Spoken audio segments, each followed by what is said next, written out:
아침 출근길이었다. 아파트 단지 재활용장 앞을 지나는데 종이더미 사이에서 뭔가 반짝였다. 햇빛 때문인가 싶어 지나치려던 순간 내 발끝에 작은 바람이 스쳤다. 사진 한 장이 뒤집혀 굴러왔다. 나는 습관적으로 몸을 굽혀 주워들었다. 사진에는 아이 하나가 울기 직전의 표정으로 서 있었다. 눈가엔 눈물이 맺혔고 입술은 꾹 다물려 있었지만 입꼬리는 아주 어설프게 올라가 있었다. 그 표정이 이상했다. 정확히 말하면 무언가 말하고 싶었지만 말하지 못한 아이의 얼굴 같았다. 뒷면에는 날짜가 적혀 있었다. 3년 전 어느 여름날. 평범한 사진이라고 생각했다. 누군가 추억 정리를 하다 버린 것이겠지. 그렇게 생각하며 다시 바닥에 내려두려 했는데 사진 한 모서리가 내 손가락을 스쳤다. 뭔가 기분 나쁜 전기가 흐르는 것 같았다. 그리고 다음날, 그 다음날, 또 그 다음날 똑같은 사진이 같은 위치에 버려져 있었다.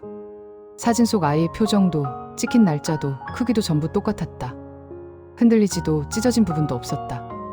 매일 누군가가 같은 사진을 뽑아 정확히 그곳에 같은 시간에 버리고 있었다. 왜 그런 걸까? 도대체 누가 같은 사진을 매일? 이상했다. 이상하다는 것만으로는 설명이 안 되는 기분이었다. 누군가의 반복적인 행동이라는 게 이렇게 불길할 줄 몰랐다. 그날은 금요일이었다. 회사에서 스트레스를 잔뜩 갖고 돌아오던 길. 평소보다 조금 늦은 시간이라 단지 안이 조용했다. 그런데 재활용장 뒤쪽에서 발소리가 들렸다. 나는 반사적으로 몸을 숨겼다. 그곳에서 한 여자가 사진을 내려놓는 모습이 보였다. 회색 가디건, 검은색 바지, 묶지 않은 긴 머리.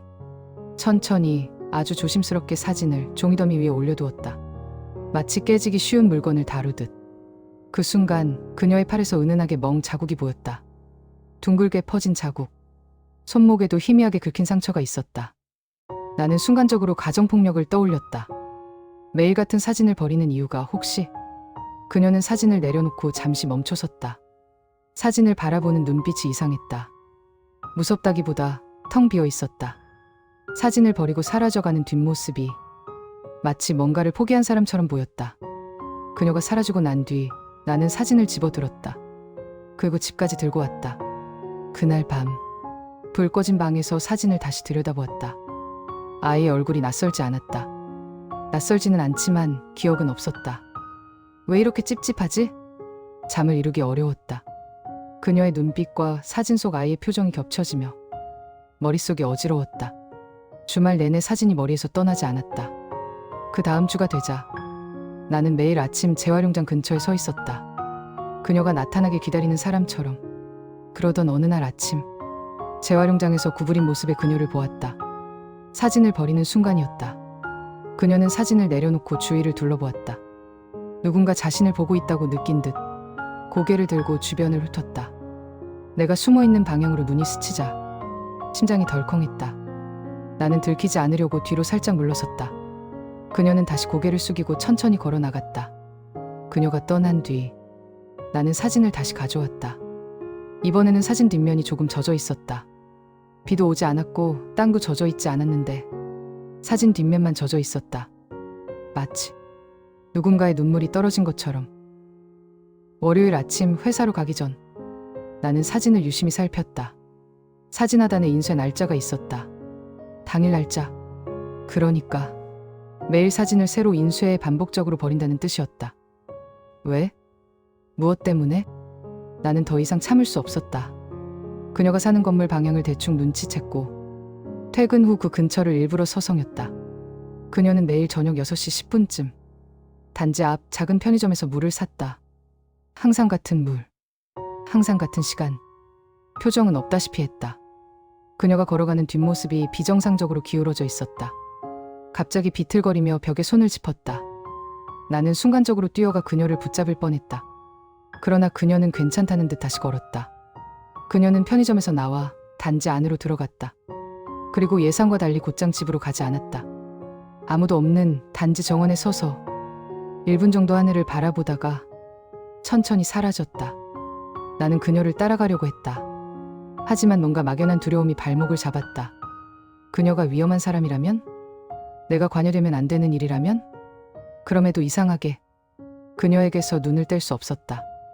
며칠 뒤 아침 나는 재활용장 뒤쪽 울타리 근처에서 사진이 찢어진 조각을 하나 발견했다. 사진 조각에는 아이의 얼굴 일부가 담겨 있었다. 그 표정이 설명하기 어려웠다. 울 것 같으면서도 웃을 것 같고 슬프면서도 행복해 보였다.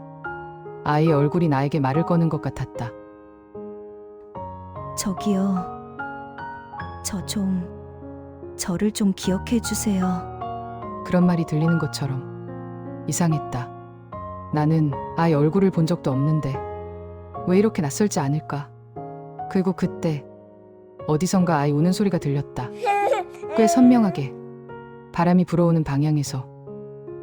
나는 소리 쪽으로 걸어갔다. 그런데 그곳에는 아무것도 없었다. 바람 탓이었나? 착각일까? 그런데 너무 확실했다. 아무도 없는 놀이터 모래에서 누군가 혼자 울음을 참는 듯한 소리가 계속 들렸다. 나는 순간 사진 속 아이가 떠올랐다. 며칠 동안 나는 재활용장 근처에서 계속 그녀를 관찰했다. 내가 이상한 사람처럼 보일까봐 조심했지만 이미 그 경계를 넘었을지도 몰랐다. 어느 날 저녁 그녀가 편의점에서 나오는 걸 보았다. 그날은 평소보다 걸음이 훨씬 느렸다. 손에 작은 종이 상자를 들고 있었다. 상자엔 사진이 가득 들어있는 듯했고 그녀의 손은 떨리고 있었다. 나는 뒤에서 조용히 따라갔다. 3동 건물 끝에서 그녀는 잠시 멈춰섰다. 문 앞에 상자를 내려두고 잠깐 숨을 골랐다. 동작 하나하나가 무너질 것처럼 위태로웠다. 그녀가 문을 열려던 순간 상자의 뚜껑이 살짝 열리며 안에 담긴 사진들이 흩어졌다. 바닥에 쏟아진 사진들, 모두 같은 사진, 같은 표정, 같은 아이. 그녀는 무릎을 꿇고 하나하나 다시 주워 담았다. 마치 자기 몸 일부가 흩어진 사람처럼. 그 모습이 이상하게 마음을 아프게 했다. 나는 참지 못하고 그녀에게 다가갔다. 죄송한데 도와드릴까요? 그녀는 놀라 뒤를 돌아보았다.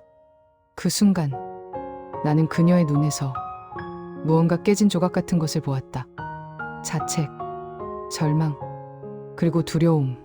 그녀는 아무 말도 하지 않고 고개만 흔들었다. 그러고는 문을 닫고 들어가 버렸다. 바닥에 사진 한 장이 남아 있었다. 그녀가 미처 주워가지 못한 것. 사진 뒤에는 이렇게 적혀 있었다. 미안해. 엄마가 잘못했어. 그 말이 내 머리를 망치처럼 때렸다. 그녀를 처음 본 날처럼 손목에 상처가 눈에 박혀 있었다. 뭔가 위험한 일이 있을까봐 나는 며칠 동안 그녀가 단지 밖을 나가는 시간대를 유심히 살폈다. 그녀는 매주 월요일 오후 어김없이 단지 앞 병원 건물로 들어갔다. 피해자 상담? 치료? 혹은 정신과?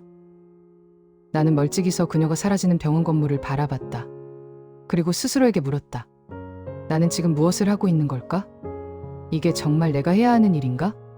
하지만 멈출 수 없었다. 이건 단순한 호기심이 아니었다. 나도 모르게 그녀에게 얽혀버린 느낌이었다. 그때 병원 2층 창가에 그녀가 걸어 나왔다. 그녀는 창문을 통해 바깥을 내려다보다 갑자기 얼굴을 감싸고 울기 시작했다. 숨소리가 유리창에 닿을 정도로 격하게. 마치 마음의 댐이 무너진 사람처럼. 그녀는 울다가 갑자기 창가에 이마를 대고 표정 없이 바깥을 바라보았다.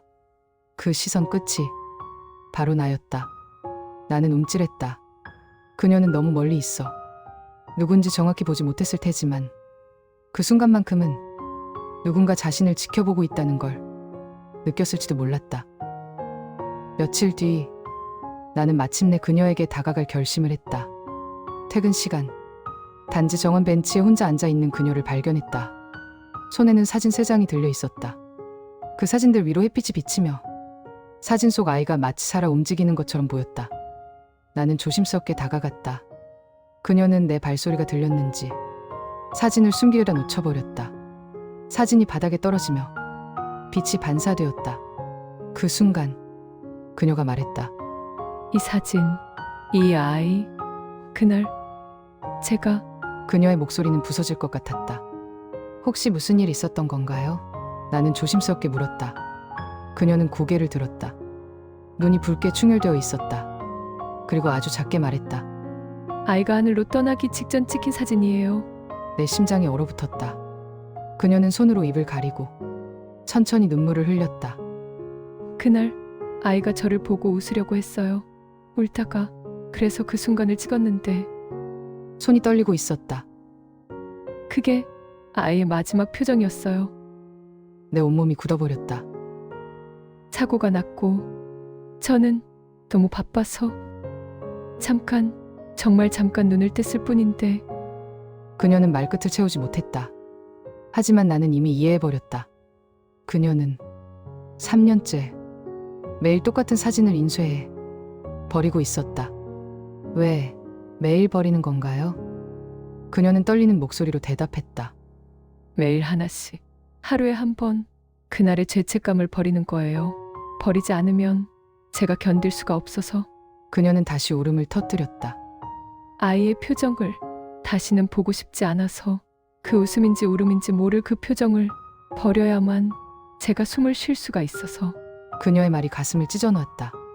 그녀의 말을 들으니 내 머릿속에 갑자기 오래된 기억 하나가 떠올랐다.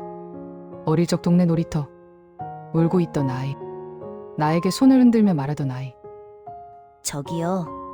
저 좀 같이 놀아주세요. 너무 바빠서 나는 그 아이를 그냥 지나쳤다. 그 아이 뒤에서 엄마가 애타게 아이를 불렀다. 그때의 기억이 불쑥 떠올라 가슴이 찢어졌다.